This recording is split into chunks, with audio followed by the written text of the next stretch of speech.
وعلى آله وصحبه أجمعين. قال رب اشرح لي صدري ويسر لي أمري واحلل عقدة من لساني يفقه قولي. اللهم افتح لنا فتوح العارفين.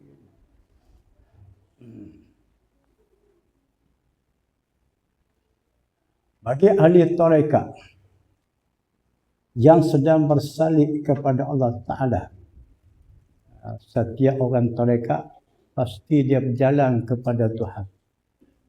Dinamanya orang berjalan kepada Allah itu orang salib. Diguna dengan isim fa'il dah. Sistem perjalanan itu dipanggil suluk. Bagi orang yang berjalan kepada Allah Ta'ala, ada mempunyai halangan-halangan tertentu baginya. Jangan dipikir orang berjalan kepada Tuhan tidak ada halangan, tidak ada rintangan. Orang berjalan kepada Tuhan tak dapat tidak dia akan merupuh halangan yang menggadangkan, menghalangkan baginya. Tak kurang daripada 3 halangan yang besar-besar tu. Jadi kalau tidak gentleman berjalan kepada Tuhan akan terbatuk di tengah-tengah jalan. Dengan sebab itulah tidak semestinya orang bersalib di atas sayap tarekat Allah itu boleh sampai belakang. Hanya sebilangan kecil saja sampai. Yang bersungguhnya boleh sampai. Dengan kesungguhan itulah dilakapkan, digelarkan sebagai rijal, laki-laki. Rijalullah, laki-laki Allah. Sebab apa? Sebab dia boleh rupuh halangan-halangan yang menghalangkan ia berjalan kepada Tuhan. Walaupun dia tu di kalangan orang perempuan muslimah sekalipun, kerana bila rupuh, dia tetap sebagai rijalullah, laki-laki Allah. Sedangkan dia tu perempuan, seperti Rabi'atul Adawiyah adalah. Ini cerita ni kena ambil tahu. Jadi kalau kita masuk gelaran tarekat, kena belajar ilmu mungkin ni. Bagi ahli tarekat yang sedang bersalib kepada Allah, ia dihalangi oleh beberapa halangan. Iaitu 3 halangan yang menghalangkan bagi orang yang bersalib.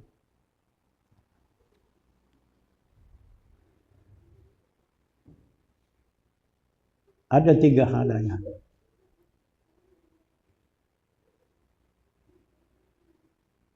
Yang dihadapi akan dia. Dan dikala ia selamat dari halangan tersebut, dia berani rupuh, maka ada harapan berjaya. Maksud berjaya berjalan kepada Allah, boleh sampai di seketika hati itu kepada Tuhan.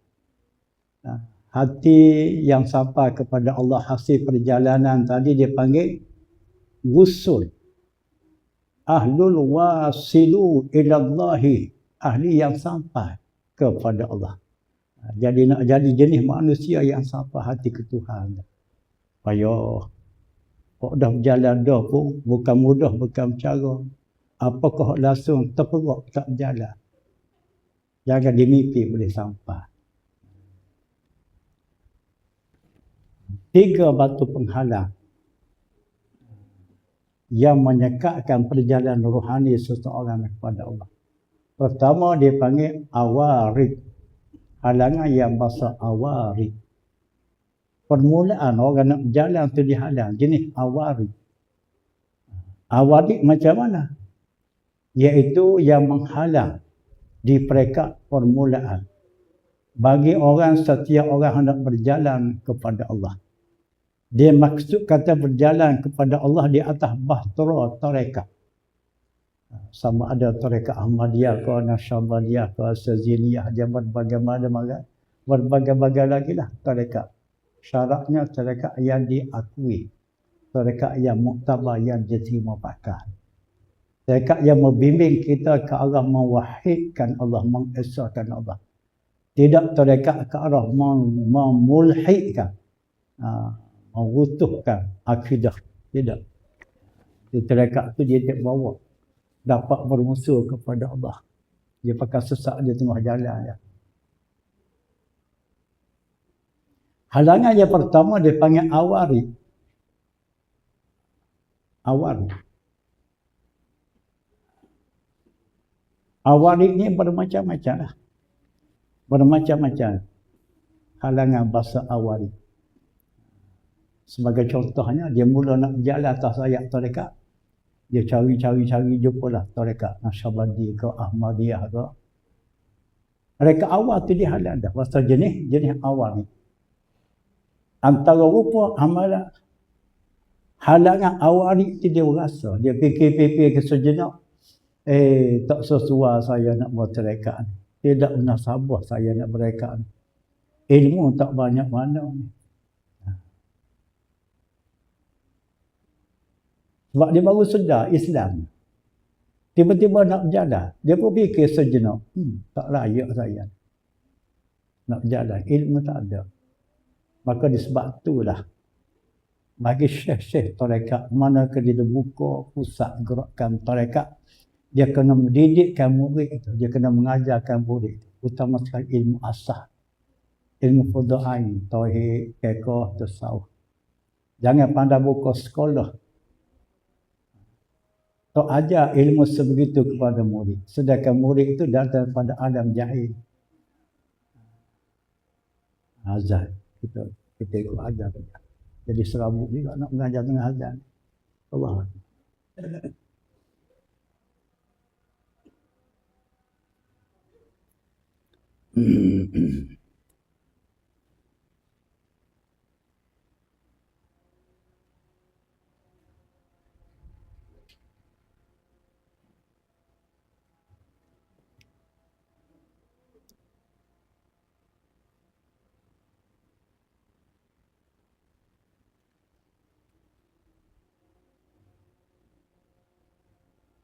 Sudah. Halangan mereka asas, mereka awal. Bagi seseorang hendak bersalik kepada Tuhan, dihalang oleh jenis awarid.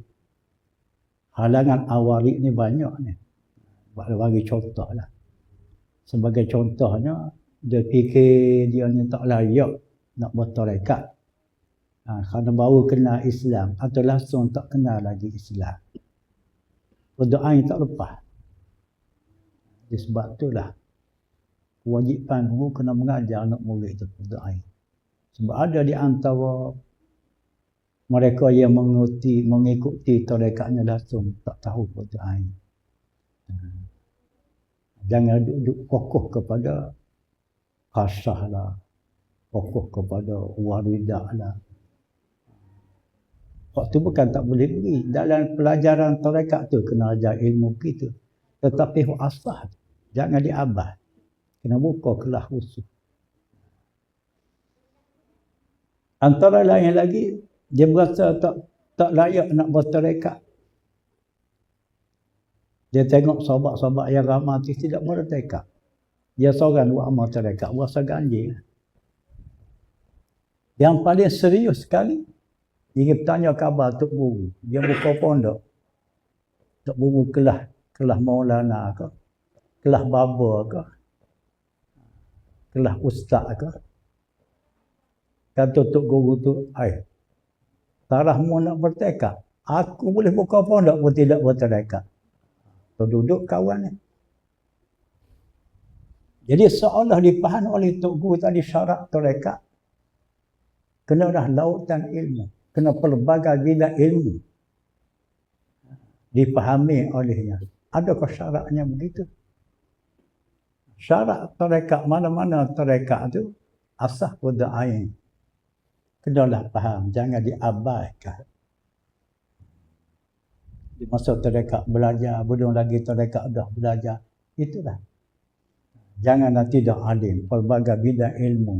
Ilmu tafsir, ilmu hadis, ilmu sirah, fiqh, tauhid, tasawuf, ilmu alat, nahwu, sarah dan sebagainya.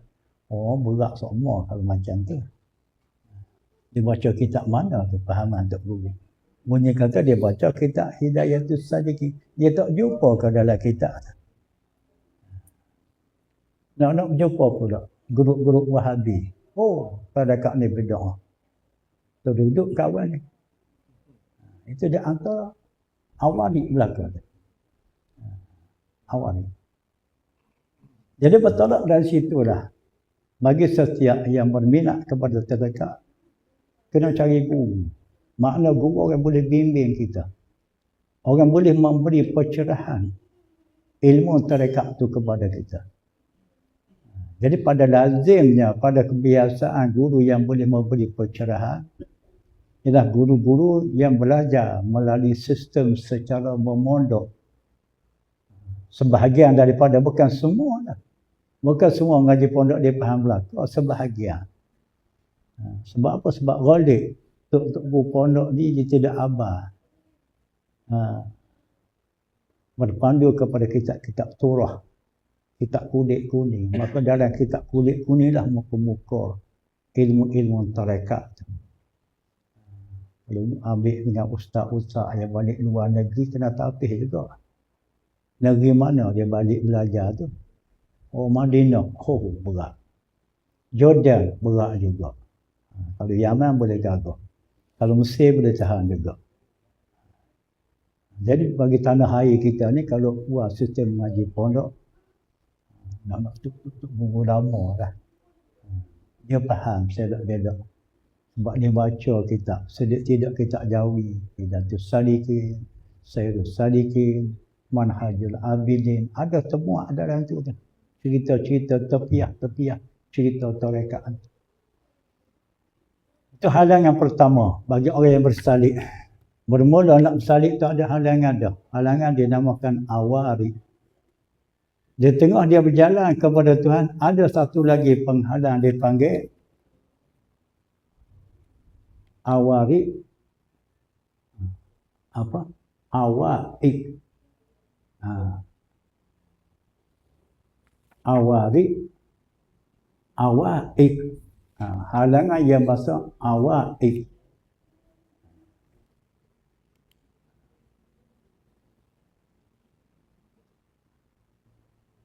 Awai. Halangan awai ni pun terbatuk juga kalau tak berani nak tepuh. Tak boleh sampai. Yang ketiga, halangan qawadah.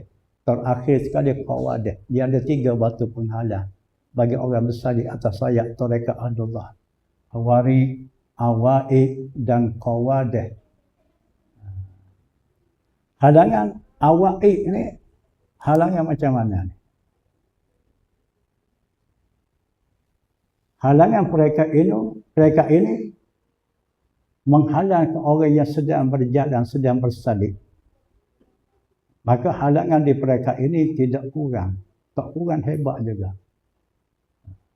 Mana kalau tidak gentleman, dia tak salah. Nak rupa, nak hadapi. Dan baginya, bagi halangan awak ini, berbagai-bagai rintangan. Pada jumlah besarnya, rintangan berbentuk nikmat.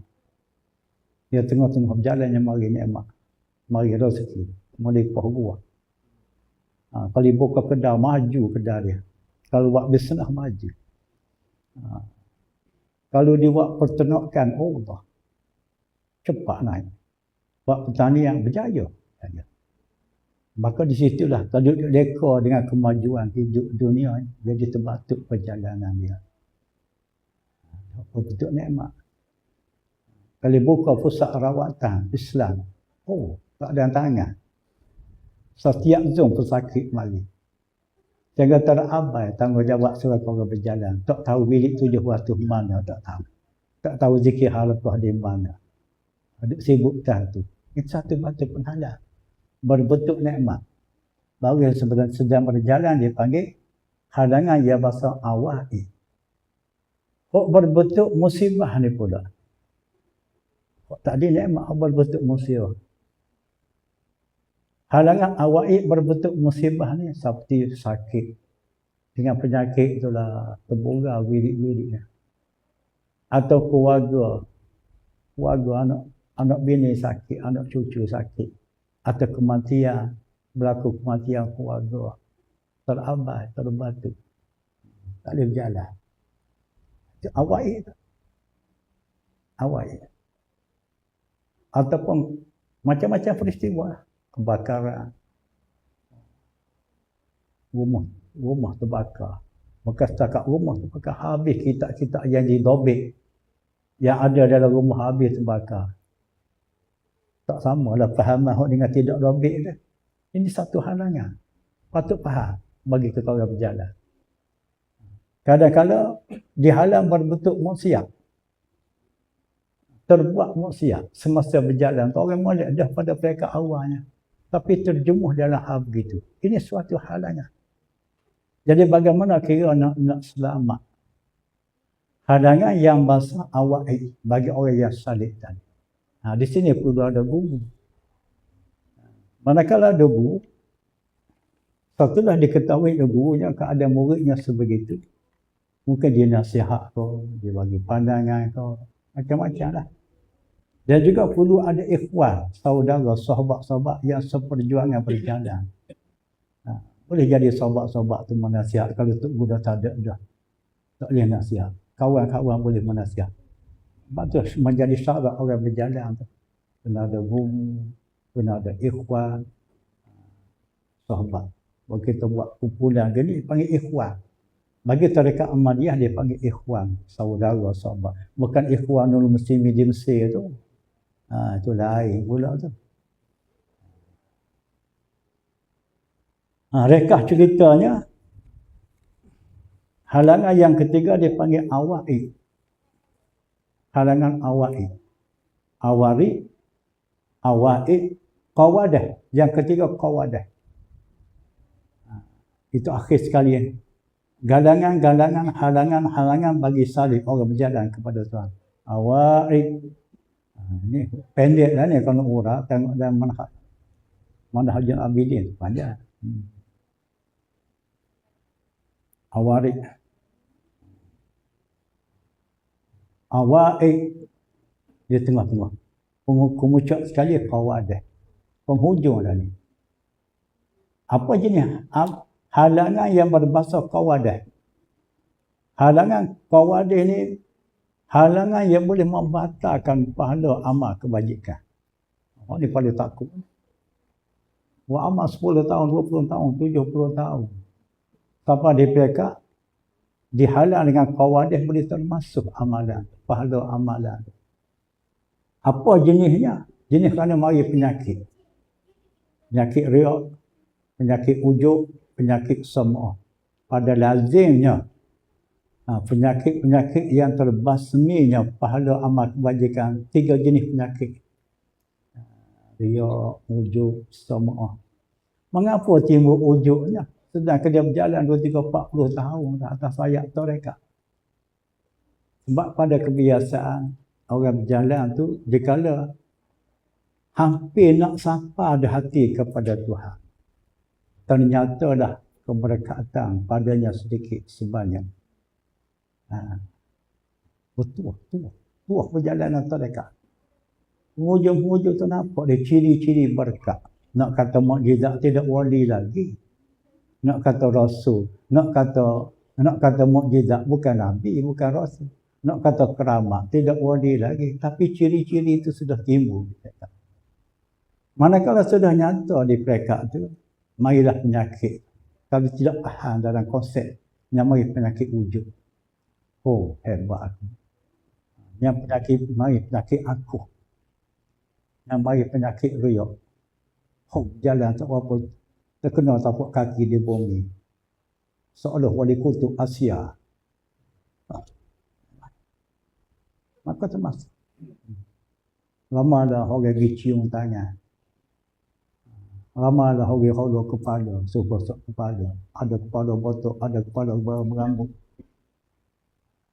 Apa ada sifat tu? Jikalau datang sifat itu termasuk pahala amal semacam ini. Itu dipanggil halangan qawadah. Dengan sebab itulah orang soleh-soleh dahulu, setengah daripada dia berdoa. Ya Rabbi, ya Tuhan, jangan kamu tunjukkanlah kelebihan aku, karamah aku kepada orang. Setakat kamu anugerah tu bolehlah. Jangan kamu tunjuk ke orang lain, boleh menampakkan ciri-ciri karamah. Sebab apa dia takut jadi gitu.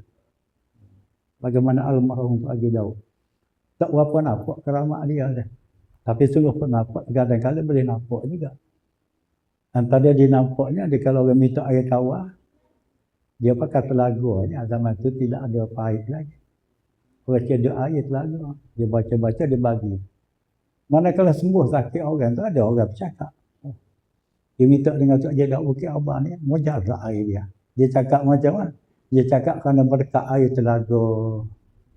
Mengapa Tok Guru berkat air telaga? Sebab ada air telaga dia ni, kalau dia pakai Quran, dia masuk dalam telaga. Berkat Al-Quran dia baca, dia tak mengaku daripada dia sendiri. Dah. Betul tak? Tidaklah semuanya tarah aulia tu ternyata berlaku keramat. Ada di antara tidak ternyata. Sebab apa? Sebab dia takut timbul penyakit. Bagaimana ternyata boleh jadi rusak? Seperti Syekh Barsisa. Syekh Barsisa ni manusia keramat. Orang zaman mana? Zaman dahulu pada Nabi kita. Dia boleh jalan di angkasa lepas. Serta dengan murid dia 80,000 di belakang. Tak payah guna kira kapal terbang ke, helikopter ke, belong ke, jalan bodoh gitu. Tapi ni mari penyakit angkuh. Sebab dia buat ibadat kuat. Ternyatanya keramat hebat kalau boleh jalan angkasa lepas. Pasal aku, timbul aku tu. Akhir sudah kecundang dia, mati dalam kuku. A'azzanallah. Dan sebab itulah, kita berjalan atas sayap tarekat ni, ilmu gini kena tahu. Tahu. Kalau tak tahu pakai gedah semata, berat juga. Kalau gedah molek tak apa, takut gedah tak molek dah. Jadi cerita ni, kalau nak faham secara terperinci, kena baca kitab dia. Tapi ni, pada gambar dan kasar. Selahan daripada zikir halaqah kita. Sebab minggu depan ni kalau tak puasa lagi, kita ambil tajuk lain pula. Mungkin kita ambil tajuk kita waridat. Bagi orang berjalan tarekat, dianugerah oleh Tuhan kepadanya waridat. Warid ni dia banyak pula. Ada waridatul intibah, waridatul iqbal, waridatul wisal. Dia ada 3 perekat warid. Bagi kita orang permulaan mubtadi ni, mereka ibtidaiyah gini, dia mari warid.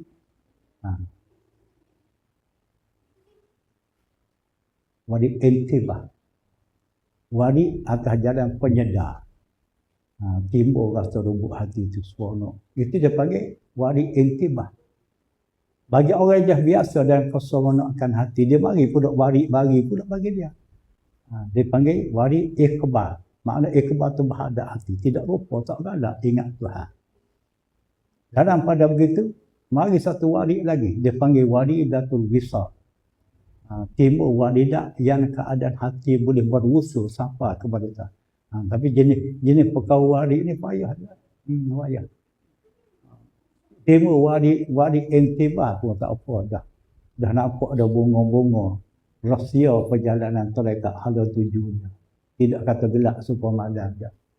Dah nampak. Banyak lagi cerita-cerita ilmu. Ilmu sebegini panggil ilmu tarekat. Maka nak dapat ilmu tarekat ya sebegini. Kalau bagi orang menguasai bahasa Arab, memahami kitab, boleh jadi dia boleh faham. Dan kita tak menguasai bahasa Arab dan kita nak ambil cepat kepahaman, kena belajar. Maka pelajaran yang mendedahkan pelajaran sebegini, ilmu yang sebegini, kena ada jalur. Jalur dengan guru tarekat juga. Kalau tidak ambil faham daripada jalur guru tarekat, kena dengar kuliah ceramah. Dia ceramah tajuk ke apa? Tajuk fiqh, tak berjumpa. Ceramah motivasi, tak bertemu. Nak dapat begini. Kena ambil jalur tarekat lah. Lepas tu dia panggil guru yang saya tahu lebih kurang tu mengikut gambaran cerita almarhum Tok Haji Bukit Abah. Betul apa cerita kita pun apa? Oh gitu dah. Tarekat.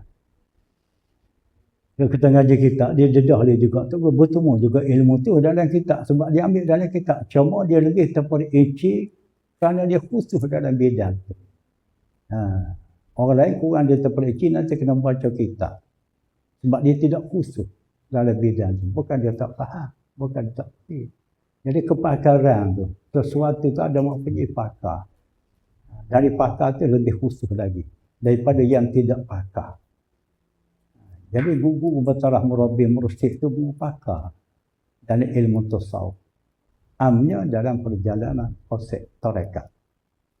Tapi nak sampai taraf tu payah zaman kita ni. Sungguh pun payah biarlah adalah jadu. Kepahaman ilmu tu biar ada silsilah. Dia tak lari daripada landasan. Kalau tak ada jadu, tak ada silsilah, aku nak melecong tak lain. Sebagai contoh mana ni lah. Dari hal perjalanan salik seseorang kepada Allah dihadangkan oleh 3 penghalang. Pertama, halangan yang bahasa awari. Yang kedua, awaqib. Yang ketiga, qawadih. Wallahu a'lam. Bismillahirrahmanirrahim. Alhamdulillah rabbil alamin. Salatu wassalamu ala Rasulillah wa ala alihi wa sahbihi ajma'in. Allahumma ikhtim lana bi husnis sa'adah wa la takhtimna alaina ya Allah bi su'is saqawah. Sallallahu ala sayyidina Muhammad wa ala alihi wa sahbihi ajma'in walhamdulillah.